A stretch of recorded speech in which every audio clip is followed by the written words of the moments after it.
ಜಬ್ಬಾರರ ರಾಜೀನಾಮೆ ಹಿಂದೆ ತಕ್ಕೊಳ್ರಿ ಅಂತ ಹೇಳಿದ್ದಾಗಿರ್ಬೋದು, ಹಿಂಗೆಲ್ಲ ಸುದ್ದಿಗಳಿದ್ದಾವೆ. ಇವೆಲ್ಲನೂ ಗಮನಿಸಿದಾಗ ಒಂದು ರೀತಿಯಿಂದ ಡಿ ಕೆ ಶಿ ಅವರಿಗೆ ರಾಜಕೀಯ ಇಮೇಜ ಹೊಡೆದು ಬಿದ್ದಿದೆ ಅನ್ನೋ ಒಂದು ಸತ್ಯ ಅನ್ನಿಸ್ತದೆ. ಅದಿರಲಿ, ಇದು ಒಟ್ಟಾರೆಯಾಗಿ ಕಾಂಗ್ರೆಸ್ಸಿನ ಒಳಗೆ ತಿಕ್ಕಾಟದ ಅನ್ನೋದು ಕಂಡು ಬರುವಂಥ ದೃಷ್ಟಿಯಾಗಿದೆ. ಮತ್ತು ಇದಕ್ಕೆಲ್ಲಕ್ಕೆ ಸಿದ್ದರಾಮಯ್ಯರು ಮೌನ ಇದ್ದಿದ್ದು ಒಂದು ಜಾನ ಮೌನ ಅಂತ ಅನ್ನಿಸ್ತದೆ.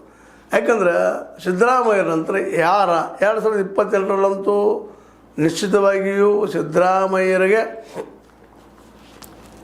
ಮತ್ತೊಮ್ಮೆ ಸಿ ಎಮ್ ಮಾಡ್ತಾರೋ ಅನ್ನುವಂಥದ್ದು ಭಾಳ ಕಷ್ಟದ ಕೆಲಸ, ಊಹಿಗೂ ಮೀರಿದ ಕೆಲಸ. ಯಾಕಂದ್ರೆ ಈಗಾಗಲೇ ಡಿ ಕೆ ಶಿ ಅವರು ಈ ಸಿ ಎಮ್ ಸೇರಿಸಲು ಸಾಕಷ್ಟು ಇಲ್ಲಿಯವ್ರು ತಿಕ್ಕಾಟ ಮಾಡಿದ್ದಾರೆ, ಏನೇನೋ ಮಾಡಿದ್ದಾರೆ, ಕದನ ಮಾಡಿದ್ದಾರೆ. ಮತ್ತು ಮೇಲಾಗಿ ಹೈಕಮಾಂಡಿಗೆ ಡಿ ಕೆ ಶಿ ಅವ್ರ ಮೇಲೆ ಒಳ್ಳೆಯ ಆಶೀರ್ವಾದದ ಪ್ರೀತಿ ಅದ, ಮೋಸ್ಟ್ಲಿ ಅವ್ರು ಮಾಡ್ಬೋದು ಅನ್ನೋಂಥ ತರ್ಕಗಳು ಇದ್ದಾವೆ.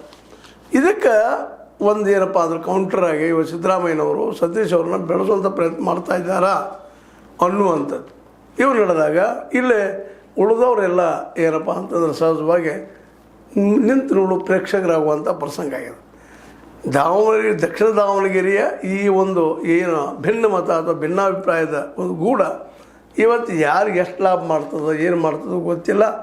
ಮತ್ತು ಎರಡೂ ಸೋತರಂತೂ ಕಾಂಗ್ರೆಸ್ಗೆ ದೊಡ್ಡ ಹಿನ್ನಡೆ. ಮತ್ತು ಇದರಿಂದಾಗಿ ಇನ್ನೂ ಒಂದು ಆಗೋ ಸಾಧ್ಯದ. ಒಂದು ವೇಳೆ ಸೋತ್ರ ಸಿದ್ದರಾಮಯ್ಯ ಅನ್ನೋದು ರಾಜೀನಾಮೆ ಕೊಡುವಂಥ ಪ್ರಸಂಗ ಬರ್ತದನ ಅನ್ನೋ ಸಹಿತ ಪ್ರಶ್ನೆ ಅದ. ಅದಕ್ಕೆ ಅವ್ರಿಗೂ ಎಲ್ಲೂ ಏನೋ ಯಾವ ರೂಪ ಗೊತ್ತಿಲ್ಲ, ಒಂದು ರೂಪದಿಂದ ಏನಪ್ಪ ಅಂದ್ರೆ ಅವ್ರಿಗೂ 2028 ಅಲ್ಲ, ಈಗಾರ ಇಳಿಯುವಂಥ ಪ್ರಸಂಗ ಬರ್ತದೇನೋ ಅಂತೇಳಿ